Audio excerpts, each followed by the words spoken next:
নমস্কার, আমি ডক্টর সমীক সেন, নববারাকপুর প্রফুল্লচন্দ্র মহাবিদ্যালয়ের ইংরেজি বিভাগের অধ্যাপক।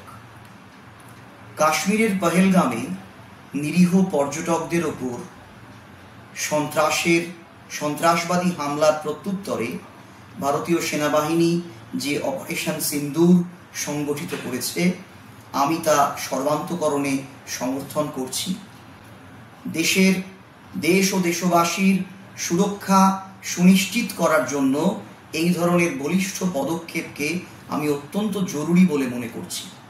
ভবিষ্যতে যাতে এই ধরনের ঘটনা পুনরায় না ঘটে, সেই কারণে দেশ ও দেশবাসীর সুরক্ষা প্রতিরক্ষা সুনিশ্চিত করার জন্য ভারতীয় সরকার তারা যে পদক্ষেপ নিয়েছে, সন্ত্রাসবাদের বিরুদ্ধে লড়াইয়ে যে অঙ্গীকার গ্রহণ করেছে, তা ভেবে আমার গর্বে বুক ফুলে উঠছে।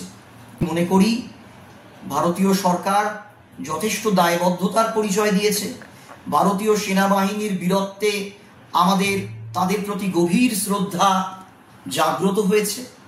এই মুহূর্তে সিভিলিয়ানদের, সাধারণ নাগরিকদেরও ভারতবর্ষের সরকারের সঙ্গে, রাষ্ট্রের সঙ্গে, সেনাবাহিনীর সঙ্গে মানসিকভাবে থাকতে হবে, যাতে আগামী দিনে এই হিংসাকে আমরা প্রতিহত করতে পারি। ধন্যবাদ।